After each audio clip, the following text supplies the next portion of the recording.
A seguir, uma série de notas detalhadas de David Wilcock e Corey Goode sobre a história do nosso sistema solar e do programa espacial secreto. Grande parte dos dados contidos aqui é um resumo das revelações passadas, apresentadas por Corey e David através de seus meios de comunicação. Mas há também novas pepitas até agora não reveladas de informação para aqueles que estiveram seguindo esta história, diversos dos quais eu penso que são de importância chave. Esta é a apresentação mais bem arredondada do programa espacial secreto e sobre a história do sistema solar que qualquer um deles já produziu. É um excelente lugar para começar a aprender sobre o que aparentemente está acontecendo sob a capa de segredo nos últimos milênios e éons. A ascensão e queda das civilizações, em um eterno jogo de aprendizado e evolução da alma. David continua com a introdução do diálogo entre Salam e o sacerdócio egípcio. Aparentemente, Platão, um filósofo iniciado no ocultismo, publicou o que foi dito, o que o levou a ter um monte de problemas. Ele não deveria vazar essa informação. Aqui está a citação deste diálogo que David lê.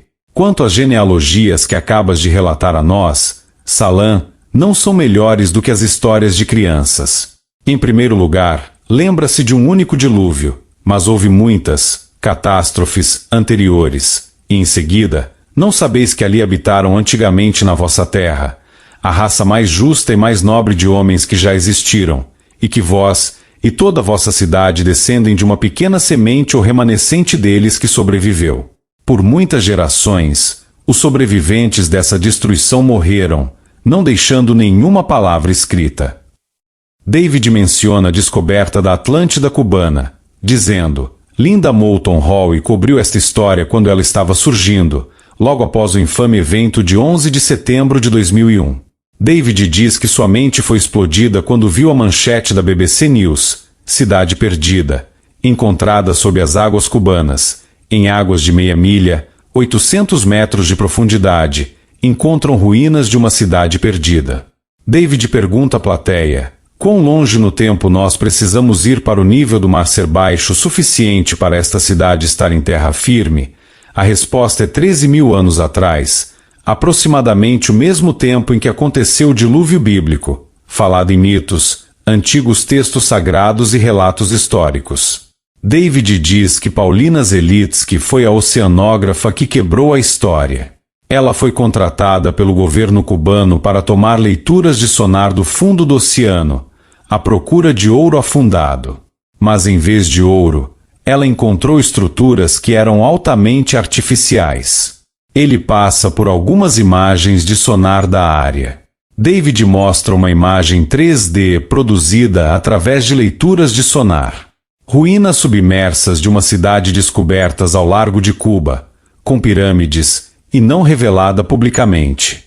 David diz que Paulina cometeu o erro de assinar um contrato exclusivo com a National Geographic, que nunca publicou a história. David acredita que a história foi suprimida. Ele diz: a renderização 3D acima foi vazada, apesar do sigilo mantido sobre a descoberta. David menciona as diferenças entre estas pirâmides e as pirâmides egípcias. David volta ao diálogo entre o sacerdote egípcio e Salam, dizendo que os egípcios eram muito conhecedores e tinham tecnologia altamente avançada. Essa sociedade desmoronou, mas eles deixaram seus segredos que foram encontrados e mantidos pela classe sacerdotal de culturas antigas mantidos. História anterior da Cabala. David começa a falar sobre o surgimento da elite da Cabala das Trevas através da Suméria e do Império Romano. A Suméria é onde os povos da Terra Interna, Inerarf, reconectaram-se com sobreviventes de uma dessas civilizações do último dia dessas catástrofes, aparecendo-lhes como seus deuses e oferecendo apoio para ajudar a reiniciar a civilização. A civilização suméria é uma anomalia, porque não se encaixa na teoria da progressão lenta proposta por arqueólogos e eruditos a serviço da Cabala, acadêmicos. A civilização suméria surgiu fora de nenhum lugar, com um sistema financeiro, direito civil, técnicas agrícolas avançadas e profundo conhecimento das estrelas. Dadas essas estranhezas, a explicação mais provável é que a civilização foi iniciada por meio de alguma agência de influência, extraterrestre, externa. Corey diz que há uma confusão sobre esse período de tempo, acrescentando que os povos da Terra interior estavam fazendo contato com a população superficial na área dos rios Tigre e Eufrates, o crescente fértil, a Mesopotâmia. Ele também diz que houve contatos dos grupos de extraterrestres fazendeiros genéticos também, a Superfederação. É difícil dizer qual grupo teve maior influência no desenvolvimento da cultura suméria. David acrescenta que sabemos que muitas dessas sociedades secretas ocultas se remontam aos tempos da Suméria e da Babilônia. Mark Passio e Jay Parker são denunciantes insiders que estiveram envolvidos com satanismo e operários de nível inferior na Cabala. Parker diz que ele foi criado em uma família satânica geracional. Seu pai afirmou ser um caudilho atlante. A mãe de Parker costumava dizer-lhe que sua ordem dos Illuminati remonta às origens dos tempos da Babilônia e antes, reverenciando o Sol Negro, como os nazistas, e adorando deuses das trevas. David diz que a partir daí, espirrou para o Egito e as dinastias faraônicas. Além disso, uma grande quantidade de conhecimento secreto foi armazenado na Biblioteca de Alexandria que queimou em um evento estilo bandeira falsa depois que os romanos conquistaram o Egito, movendo todos os documentos para Roma, agora escondidos na Biblioteca do Vaticano. Corey acrescenta que eles realmente queimaram documentos de censo, registros de impostos e coisas do gênero, mas nada de importância. David diz que toda a história, verdadeira, ainda está armazenada no Vaticano, como os registros de transferência de refugiados e linhagens que remontam a antes da realocação para a Terra. Corey diz que a elite tinha acesso ao conhecimento armazenado no Vaticano e que alguns dos dados nas Smart Glass Pad vieram direto destes registros da Igreja. David começa a falar sobre como os romanos invadiram a Grã-Bretanha em 55 a.C., sob o comando de Júlio César. Depois que os romanos chegaram, toda a história celta foi aniquilada.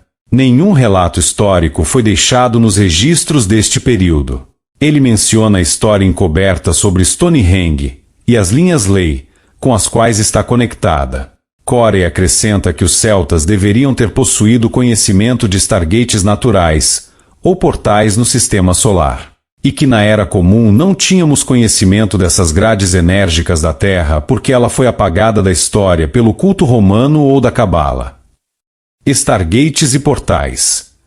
David continua a dizer que estes anéis de pedra e locais megalíticos são construídos em sobreposição às linhas lei. Inclusive aparece no livro Código da Vinci, onde se fala da capela de Roslin ou Roseline Chapel, construída pelos Templários.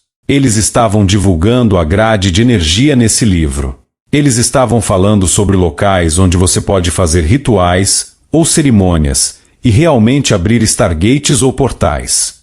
David pergunta a Corey sobre o que ouviu nos Smart Glass Pad sobre portais que se abrirão na Terra em certos momentos e lugares que se poderia usar para viajar pelo espaço e pelo tempo.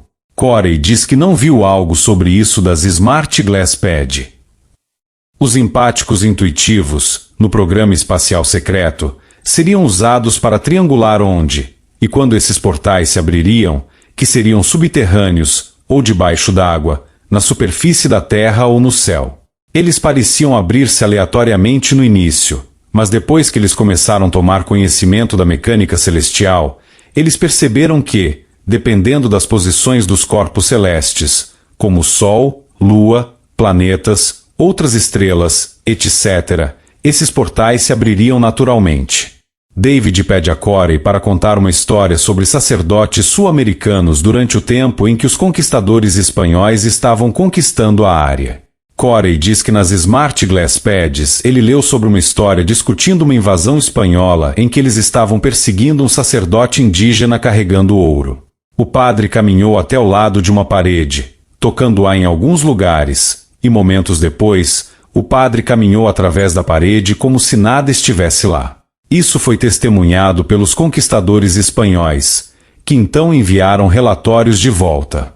David diz que o ponto é que há física, algo que não é entendido pelos cientistas acadêmicos. Os russos têm feito experimentos que mostram que a energia eletromagnética pode ser alterada em energia gravitacional. Dan Winter descreve a força da gravidade como a adição recursiva de ondas de carga, que soa muito semelhante ao que David acabou de descrever.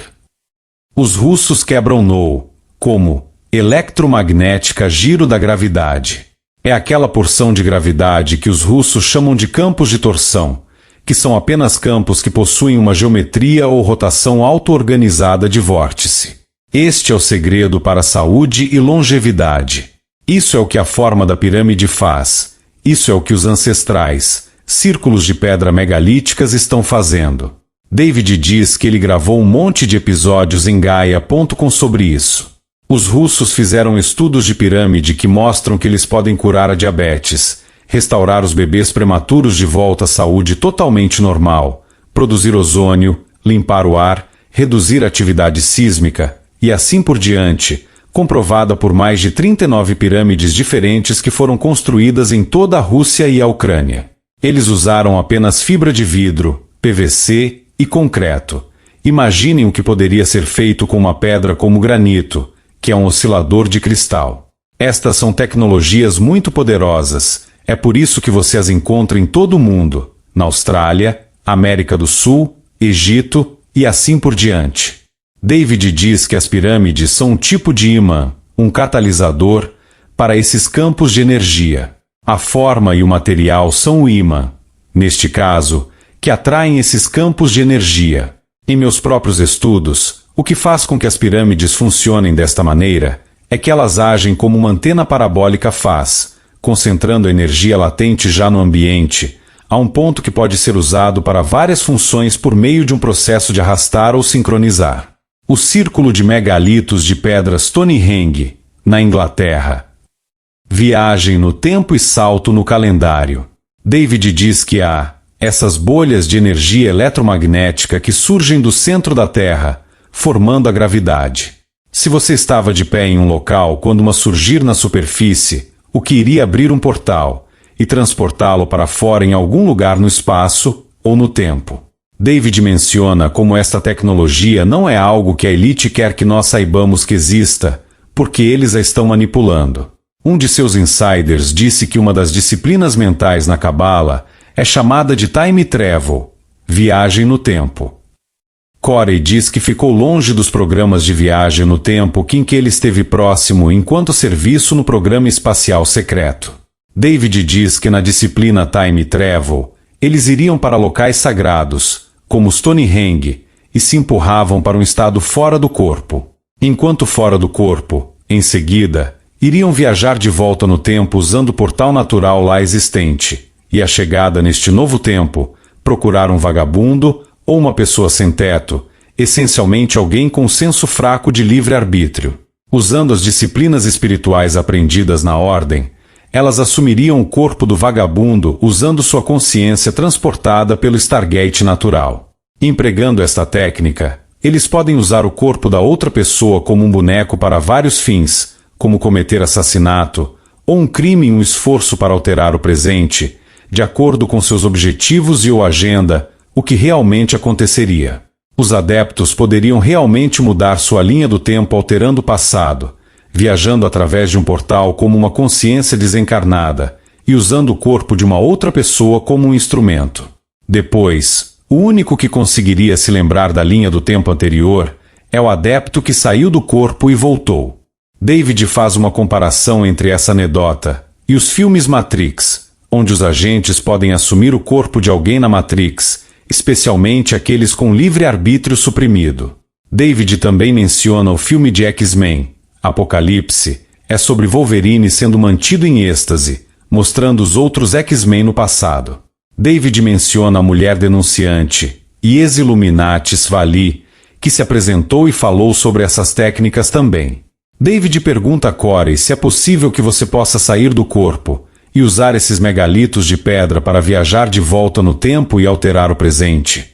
A série de livros e programas de TV Outlander é baseada neste fenômeno de viagem no tempo através dos megalitos de pedra. Corey diz que é isso possível, e que ao fazê-lo, Alguns desses grupos estavam criando uma série de anomalias, paradoxos temporais, e, em seguida, tentando voltar e consertar as coisas, mas cada vez mais fazendo confusões, criando novos paradoxos, cada vez maiores no processo.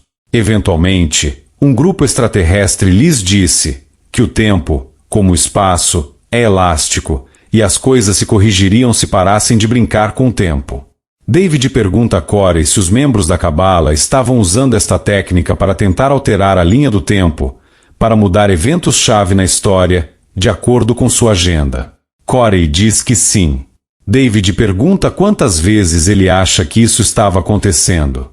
Corey diz que não estava acontecendo o tempo todo, e que nem sempre estavam tentando mudar os eventos. Na maioria das vezes eles estavam apenas voltando para observar ou fazer reconhecimento. David reitera que foi para espiar, reunir inteligência ou antecipar movimentos antes que acontecessem. Você não precisa de tecnologia para fazer isso, como algumas pessoas pensam. Você só precisa de sua mente, um antigo local sagrado com megalitos de pedra e um vagabundo em um paiol. Se você for bem-sucedido em alterar o tempo desta maneira, você será o único que recordará o evento. David pergunta a Corey sobre algumas das coisas estranhas que podem acontecer quando você salta linhas de tempo, como um caminho de pedra na frente de sua casa, não estar lá depois. Corey diz que as coisas ficam muito estranhas quando você começa a brincar com o tempo. Corey menciona que um aspecto da viagem no tempo que não é tão bem compreendido é a consciência, que desempenha um papel importante nesses eventos. Toda a humanidade, como uma consciência conjunta, ao unir-se, pode agir como um leme para implantar um cronograma. No seguinte episódio de Divulgação Cósmica, eu ofereci uma discussão sobre a ligação entre o tempo e a consciência. Corey se expande dizendo que muitas pessoas estão esperando salvadores para que os salvem, como ETs ou entidades espirituais. Mas que todos esses seres superiores que estão assistindo, estão esperando quer nós façamos algo por nós mesmos, para superar a nossa programação negativa que o sistema de controle nos submete, porque devemos olhar para dentro de nós mesmos, acessarmos a nossa divindade interna e fazê-lo nós mesmos. A multidão enlouquece.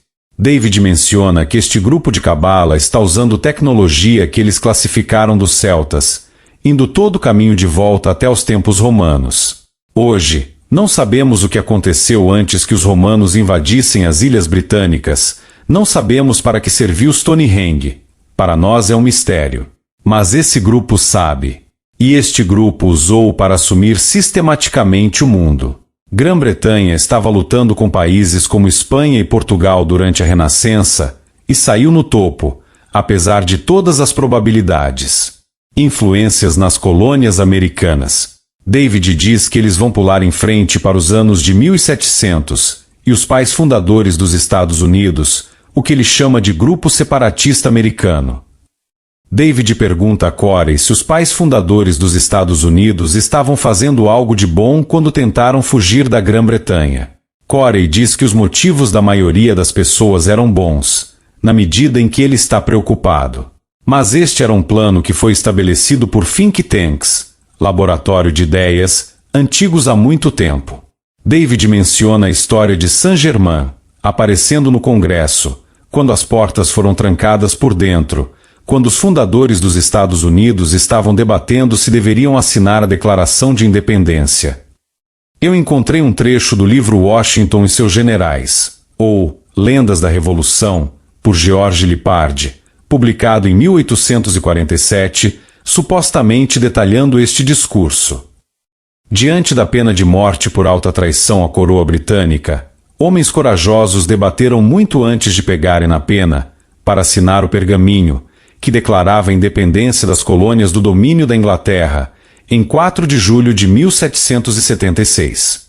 Durante muitas horas eles haviam debatido na Casa do Estado em Filadélfia, com as portas da Câmara Inferior trancadas e guardas postados. De acordo com Thomas Jefferson, era tarde na noite antes que os delegados recolhessem sua coragem ao ponto de aderir. A conversa era sobre machados, andaimes e a forca, quando de repente uma voz forte e ousada soou. A forca, Eles podem esticar nossos pescoços sobre todas as forças na terra. Eles podem transformar cada rocha em um andaime, cada árvore em uma forca, cada casa em uma sepultura. E ainda as palavras desse pergaminho nunca poderão morrer. Eles podem derramar o nosso sangue sobre 1000 andaimes. E ainda que cada gota que morre pelo machado, um novo campeão da liberdade vai nascer. O rei britânico pode apagar as estrelas de Deus do céu, mas não pode apagar as palavras escritas nesse pergaminho. As obras de Deus podem perecer, suas palavras, nunca. As palavras desta declaração viverão no mundo muito depois que nossos ossos serem poeira. Ao mecânico em sua oficina, falarão esperança. Ao escravo nas minas, liberdade. Mas aos reis covardes, estas palavras falarão em tons de advertência de que não podem escolher mas ouvir. David pergunta a Corey se ele soube desse estranho personagem. Corey diz que sim, e não foi a única vez. O povo do interior da Terra enviou várias intervenções aos primeiros colonos durante o tempo em que tudo isso acontecia. David menciona que eles vão mostrar à audiência informações sobre a viagem de Corey dentro da Terra interior em setembro de 2015, mais tarde na palestra. David pede Corey para dar uma breve sinopse do que é uma civilização da Terra interior, Inerarf. Corey diz que as civilizações que afirmam terem estado por aqui na Terra por quase 20 milhões de anos. Alguns deles dizem que são a raça humana original que evoluiu na Terra, e que o estoque atual de seres humanos de superfície é uma mistura de refugiados do desastre de Tiamat, Maldek, e seus primos distantes de outras civilizações, deixados na superfície do planeta, durante os tempos de grandes cataclismas, enquanto eles se abrigavam no subterrâneo do planeta. David diz que esta cultura seria considerada a quarta densidade em termos da Lei do 1. David menciona que alguns relatórios de George Washington que dizem que ele se encontrou com seres de peles verdes, que pareciam humanos, mas tinha pele verde. Estes poderiam ter sido um dos grupos reptilianos do interior da Terra. David menciona os soldados da Guerra Revolucionária, tendo suas feridas cicatrizadas, brilhando milagrosamente como aconteceu. David acrescenta que definitivamente parece que uma ajuda superior estava acontecendo para garantir que a América surgisse naquele momento.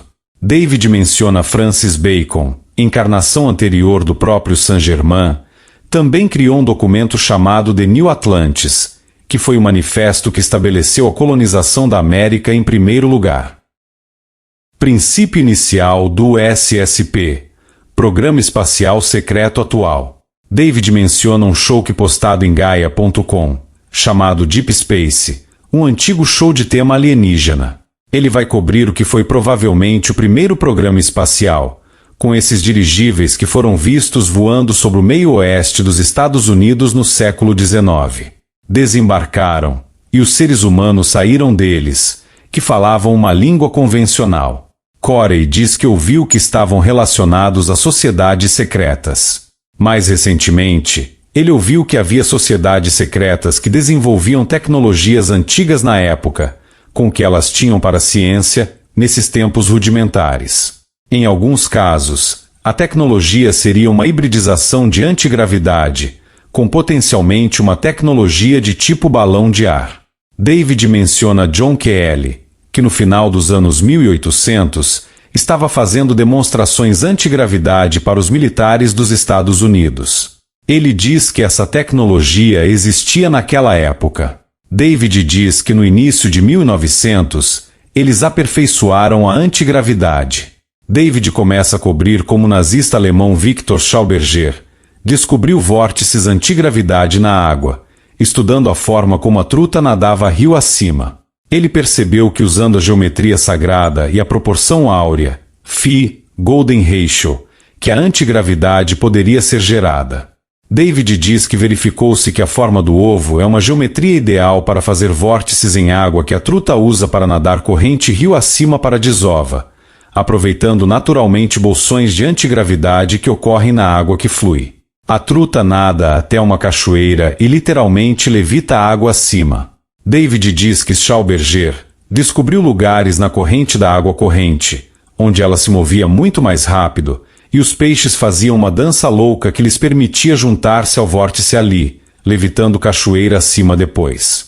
David menciona que as rochas em formato de ovo poderiam levitar também, e quando chegaram ao topo da queda de água, haveria algum tipo de reação endotérmica, congelando a água lá, porque as coisas ficariam frias no processo. Corey menciona que, por vezes, certos tipos de espaçonaves com dispositivos antigravidade podem ter o mesmo efeito de resfriamento como o dispositivo John Sear, mas que nem todos têm esse efeito. David diz que a forma do ovo e o vórtice são bem descritos nesta imagem. David diz que há um experimento que você pode fazer em casa, se você tem um certo tipo de frasco, onde você agita um ovo submerso em água pela metade do frasco, e o ovo vai começar a subir por causa deste efeito antigravidade. Dan Winter mencionou que quando telespectadores remotos olhavam para o coração de um átomo de hidrogênio, eles viram a mesma forma de tornado embutida, um torus, o que tem sido chamado de uma espiral de luz.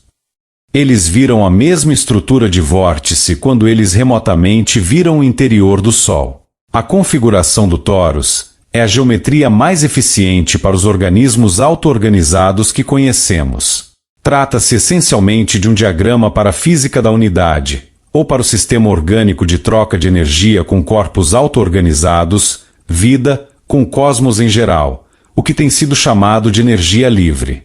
David diz que Schlumberger finalmente criou um dispositivo chamado Repulsine, que lhe permitiu aproveitar a antigravidade que o programa espacial secreto alemão usou para criar espaçonaves altamente avançadas. Corey diz que um componente do motor para uma das espaçonaves desenvolvida foi resultado do trabalho de Schlumberger. Algumas das bolhas usadas em veículos de reprodução alienígena são esses motores que Corey está mencionando. Em outras palavras, o trabalho de Schlumberger foi mantido oculto, sendo desenvolvido em segredo, levando eventualmente ao desenvolvimento de espaçonaves antigravidade, usado pelo precoce programa espacial secreto alemão nazista. Corey diz que a parte inferior da nave nazista tinha um mecanismo em formato de sino que produzia impulso antigravidade, daí o conhecido termo, Nazi-Bellcraft. David continua a falar sobre o sino nazista, mostrando slides de ARVS, Alien Reproduction Vehicle, veículo de reprodução alienígena desenvolvidos, usando a tecnologia Schlumberger, administrado por sociedades secretas alemãs. Corey menciona que havia várias sociedades secretas que estavam por trás do partido nazista e que foram usadas para seus próprios fins. O grupo alemão nazista dissidente. David vê o símbolo da Ordem do Sol Negro, que é uma das ordens ocultas mais profundas dentro da Cabala. Corey agradece-lhes por todo o seu trabalho duro. Ele então diz que as imagens são uma representação alemã, aparecendo para os seres humanos da superfície como ETs, para reunir informações e espionar as pessoas em geral. As imagens são imagens de Maria Orsic, uma médium da Vril Society, que fez contato com vários grupos ajudando os alemães a impulsionar seus programas espaciais secretos para a frente. Ela teria sido vista pós-guerra em um contato extraterrestre da década de 1950, que David e Corey discutirão mais tarde. Corey diz que sabia que muita coisa aconteceu nos Himalaias, mas que os contatos feitos lá estavam com um grupo de aparência nórdica, não com os reptilianos Draco. David diz que um de seus insiders lhe disse que um acordo principal foi fechado em 1939, entre os reptilianos Draco e os alemães nos Himalaias. Corey acrescenta que os alemães também estavam fazendo contatos através de canalização ou mediunidade, através de grupos como a Sociedade Vril. Os alemães tinham um monte de maneiras diferentes que eles usaram para construir seus conhecimentos para chegar ao ponto, onde eles ficaram aptos para explorar o espaço e fugir da Terra. Corey diz que, no início do século XX, os alemães estavam circulando em todos os tipos de lugares antigos do mundo, como os antigos mosteiros no Tibete, reunindo documentos, artefatos e interrogando sacerdotes por seus segredos. Eles ouviram através dessas interações sobre os seres da Terra interior, que vivem dentro da crosta terrestre. David diz que os alemães decidiram aliar-se com os Dracos, um dos grupos de autosserviço egoísta, e controlador mais violentos de fora da Terra. Corey diz que eles não têm muitas espaçonaves para perder também. David diz que essas embarcações poderiam explorar o espaço, e os alemães decidiram explorar o sistema solar. Mas eles encontraram outros seres, os grupos da Superfederação que estiveram aqui desde que a barreira externa desceu há 500 mil anos. E esses outros grupos não queriam que os alemães mexessem no sistema solar. Os alemães realmente sofreram grandes baixas enquanto exploravam o sistema solar, e mais além, perdendo muitas espaçonaves. David menciona que a aparência de ETs, como pessoas da Terra, é o que os povos da Terra interna alegaram estar fazendo também. Corey diz que os alemães seguiram os seus aliados da Terra interna e começaram a fazer a mesma coisa para seus próprios propósitos. David falou sobre o caso de contato ET de Billy Meier e a entidade conhecida como Senjazi, uma ET humana que aparentemente teve contato com ele na década de 1950. Corey menciona que quando os militares descobriram o caso de Meier, eles enviaram pessoas com algumas fotografias para ele tentar identificar a mulher ET que ele encontrava. Ele rapidamente apontou uma fotografia, dizendo: "Essa é ela." Aparentemente, a foto que ele assinalou foi de Maria Orsic, a principal médium da sociedade vril nazista, que estava fazendo contato com grupos da Terra interior e que desempenhou um papel íntimo no pré e pós do desenvolvimento do programa espacial secreto alemão antes e durante a Segunda Guerra Mundial. David diz que uma vez que esta aliança foi assegurada entre os alemães e os Dracos, os reptilianos cederam uma área para os alemães, permitindo-lhes colonizarem a Lua, construindo uma base. A batalha entre os grupos nazista alemão e americano. Corey diz que a base era pequena, com os braços da suástica, possivelmente do tamanho de contêineres de transporte. David diz que esta base estava em território protegido na Lua pelos reptilianos de Draco. David menciona que os alemães também foram para Marte. Corey diz que os alemães tentaram se instalar perto da linha do Equador em Marte, mas houve fortes tempestades de relâmpagos que explodiram todos os seus aparelhos eletrônicos. E essas bases foram perdidas junto com pessoas lá. Mas eles finalmente perceberam que as regiões polares eram mais seguras, bem como algumas outras áreas subterrâneas. Mas alguns desses lugares já estavam ocupados por grupos extraterrestres nativos que eles tiveram que combater. David menciona que os alemães precisavam do poder industrial dos Estados Unidos para continuar seus esforços de expansão para o espaço. Corey diz que os Estados Unidos estavam construindo de 7 a 10 tanques para cada um destruído pelos nazistas durante a guerra, então eles sabiam sobre o poder industrial dos Estados Unidos e queriam seu controle para os seus próprios propósitos. Eles queriam que os Estados Unidos produzissem o que eles não puderam fazer no passado, que foi construir sua infraestrutura secreta dos programas espaciais nazistas. David diz que, embora os nazistas tenham perdido a Segunda Guerra Mundial, eles tinham uma grande quantidade de infraestrutura básica já desenvolvida, na Antártica, na Lua e em Marte. Eles tinham espaçonaves que poderiam deixar nosso sistema solar, e eles tinham alianças com extraterrestres que forneceram apoio para sua agenda. David menciona como em 1947, os alemães já estavam derrotados, mas tinham uma base na Antártica que montaram antes do início da guerra. Os americanos souberam disso por meio de interrogatórios feitos de alemães do projeto Paperclip trazidos para as indústrias do complexo industrial militar dos Estados Unidos depois da guerra. Corey diz que os americanos enviaram o almirante Byrd, com um grande contingente da Marinha para o continente da Antártica durante a Operação High Jump, para lidar com essas bases alemãs lá. O esforço foi um grande fracasso, como Byrd encontrou resistência alemã pesada com espaçonaves e armamentos altamente avançados. Corey acrescenta que na Antártica havia antigos complexos urbanos debaixo do gelo, deixados na condição quase intocada que os alemães descobriram através dos seus contatos com extraterrestres e usavam para seus próprios propósitos. Havia também antiquíssimas ruínas de cidades antigas acima do gelo que foram devastadas por geleiras ao longo dos éons. Ele também diz, devido a haver atividade térmica na Antártica, que existem enormes cavernas subterrâneas de gelo que podem servir como moradias. Ele diz que havia pelo menos 3 dessas cidades antigas sob o gelo. Os alemães foram informados sobre esses locais por ETs, seus aliados, bem como alguns locais subterrâneos no sul da América do Sul, Chile e Argentina. David menciona que estas cidades antigas na Antártica foram construídas provavelmente em uma época em que o continente não era coberto por geleiras. Há 13.000 anos, quando as condições eram certas para construí-los. Ele passa a sugerir que houve mudanças de polos no passado da Terra, dilúvio de Noé, e que poderiam ter reorientado as posições da Terra de tal forma que a Antártica poderia estar mais próxima do Equador no passado. Ele diz que talvez a civilização na Antártica poderia ter sido a Atlântida da lenda do continente perdido. Corey diz que a civilização lá era altamente tecnológica. Alguns dos edifícios encontrados eram de pedra, e alguns eram materiais compostos.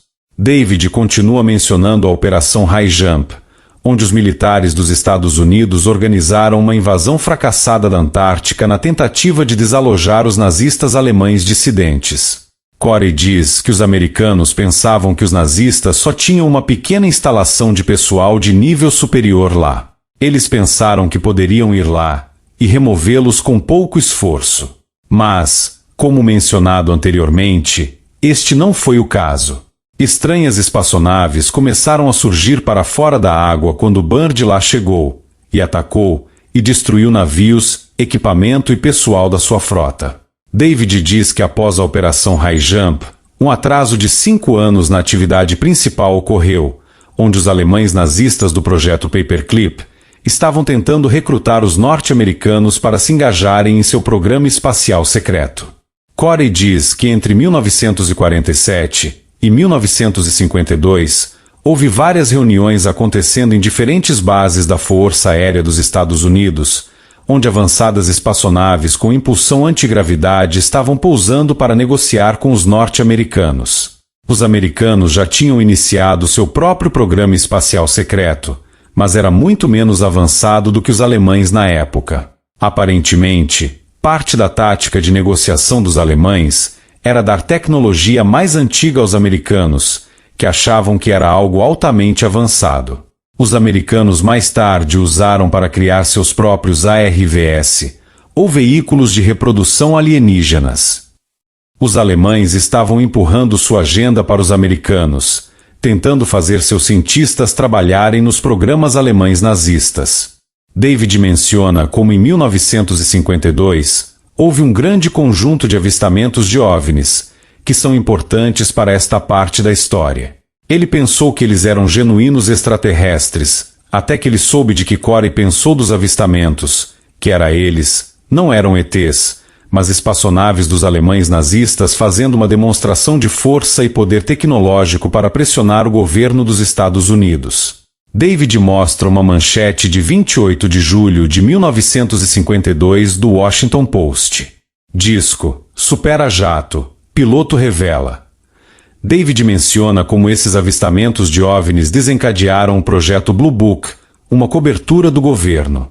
E, essencialmente, o esforço foi uma tentativa de rotular o fenômeno OVNI, que foi levado muito a sério antes disso, como nada mais que eventos terrestres. Após esse embuste, toda a investigação séria sobre UFOs terminou, se tornando um tópico tabu da pesquisa. David reitera que houve um avistamento maior de naves nazistas em Washington, D.C. em 1952, que ele pensava serem naves de ETs até que ele falou com Corey. Recrutamento em massa para o SSP, Secret Space Program durante o Brain Drain, fuga de cérebros. David diz que todos os governos, influenciados pela Cabala, está adotando a posição de que o povo não pode lidar com a verdade. David diz que ao mesmo tempo tudo isso estava acontecendo, movimentos positivos estavam acontecendo. Ele se refere à lei do livre-arbítrio no universo, e como cada lado começa a desempenhar seu papel. Em 1952, a canalização benevolente positiva começa a acontecer com seres que são louros nórdicos. E as pessoas também estavam tendo contato físico com esses seres também. Corey diz que esses contatos benevolentes eram uma mistura de grupos da terra interior e de grupos nazistas separatistas alemães, o mesmo grupo alemão que partiu para a Antártida e América do Sul, como resultado de seus avanços espaciais secretos. David diz que, para maior clareza, os Estados Unidos não queriam dizer a verdade às pessoas sobre o que aconteceu no acidente de Roswell em 1947. Corey diz que os americanos recuperaram uma embarcação em Roswell, mas era mais avançada do que eles poderiam fazer engenharia reversa na época. David diz que os americanos estavam procurando pela tecnologia alemã também e ficaram muito surpresos com o que os nazistas tinham desenvolvido. Quando os alemães tentaram forçar a questão, soprando a tampa do encobrimento ET, durante estes sobrevoos sobre as cidades dos Estados Unidos, os americanos ficaram muito ansiosos. Os alemães estavam tentando forçar os americanos a fazerem acordos para explorar seu poder industrial. Corey diz que os poderes que controlam o planeta não querem que a tecnologia de energia livre saia para o domínio público, uma vez que isso iria acabar com o reinado de domínio dos cartéis de indústrias produtoras de energia, que foram criados através de grandes empresas petrolíferas, como a Standard Oil. E eles queriam manter o sistema de escravidão de dinheiro babilônico. Estas são as razões pelas quais a questão sobre os UFOs foi classificada mais elevada do que a bomba nuclear.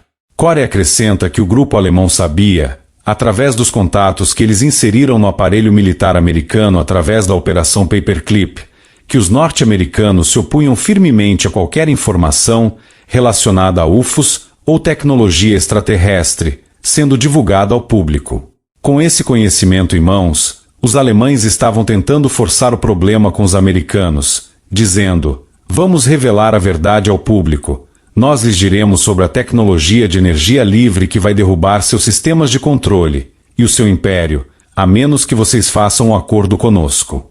David diz que havia uma espécie de guerra fria alemã-americana que rugiu após a Segunda Guerra Mundial, e os americanos pensaram que eles poderiam espiar os alemães e ganhar essa guerra. Corey diz que os alemães e os americanos tiveram a mesma ideia, que foi infiltrar e assumir o grupo oposto. O grupo que acabou ganhando não foi o que as pessoas pensam, foi o grupo alemão nazista dissidente. David diz que todo o programa espacial secreto e o programa espacial regular, conduzido pela NASA, tem sido fortemente influenciado pelos nazistas como resultado.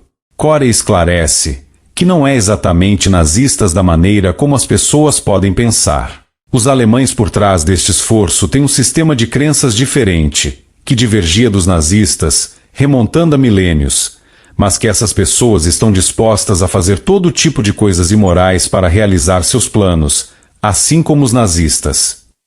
David menciona, depois que a fusão germano-americana foi concluída, e eles finalmente conseguiram os recursos industriais de que precisavam, um processo de recrutamento enorme começou a chamar os cientistas mais brilhantes à era Braindrain.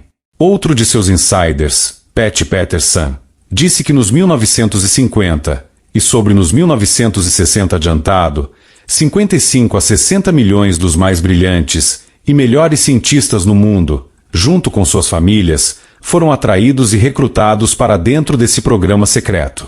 Corey diz que ele pode verificar a afirmação de Patterson e que ele viu o show de cães e pôneis que esses recrutas tiveram quando foram puxados para dentro. Ele diz que foram recrutados sob o que ele chama de pacote Jetson, onde lhes dizem que vão viver um estilo de vida tipo era espacial, como os Jetsons. Uma família concordaria em ir, entrar na espaçonave, chegar ao local só para descobrir que era tudo mentira. Eles são levados para uma dessas colônias fora do mundo, feitas para trabalhar no aparelho industrial das grandes corporações do complexo industrial militar dos Estados Unidos e Europa, como escravos literais. Em outras palavras, muitas dessas pessoas foram recrutadas sob falsos pretextos. Os recrutas passavam a ser considerados propriedade da corporação. David diz que 55 a 60 milhões de pessoas é um número enorme que pode ser expandido para trabalhar para os programas à medida que eles cresceram. Corey diz que, em muitos casos, essas pessoas foram instruídas a ser frutíferas e se multiplicarem, Os filhos dos primeiros recrutas não teriam contato com a Terra, tornando-os uma geração perfeita de escravos totalmente controlados. David diz que depois desta fusão americana-alemã de infiltração nazista, o programa espacial secreto cresceu em 5 facções. O programa solar Warden, guardião do sistema solar, sendo o mais antigo. Representação de uma base nazista na Lua em formato de suástica. Facções dissidentes do programa espacial secreto. Solar Warden, guardião solar. Corey diz que nesses programas, às vezes chamados de programas de acesso especial, diferentes projetos recebem o mesmo nome, como o Programa de Inteligência Militar, também chamado de Solar Warden. Assim, muitas pessoas ouvem falar de um programa e assumem que é o único, quando na verdade pode haver muitos programas diferentes com o mesmo nome. Mas havia também um programa mais alto, mais avançado, dado o mesmo nome, que é o Solar Warden de que a maioria das pessoas tem ouvido falar. David diz, lembrando-se do Cosmic Disclosure com Corey, que o Solar Warden são responsáveis por monitorar todo o tráfego de entrada e saída no sistema solar. Corey concorda, acrescentando que se uma espaçonave chega ao sistema solar e não mostra o protocolo adequado, enviando um sinal de amigo ou inimigo do que eles eram provavelmente hostis e serão tratados como tal. Um monte de visitas não programadas são grupos de saqueadores extraterrestres que tentam entrar e tomar alguma coisa, deixando o nosso sistema solar pouco depois. Ele diz que há maneiras de etiquetar energeticamente algumas dessas espaçonaves para que os aliados do SSP possam ir atrás deles e rastreá-los mais tarde. David pergunta se o Guardião era a facção em que Corey realmente trabalhava, para o que Corey diz, sim, ele o fez.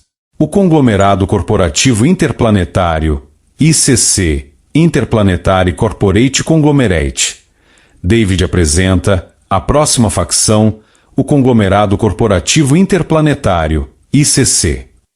Corey diz que essa facção nasceu da união entre as grandes corporações do complexo industrial militar, instaladas na Terra, que é fortemente compartimentado.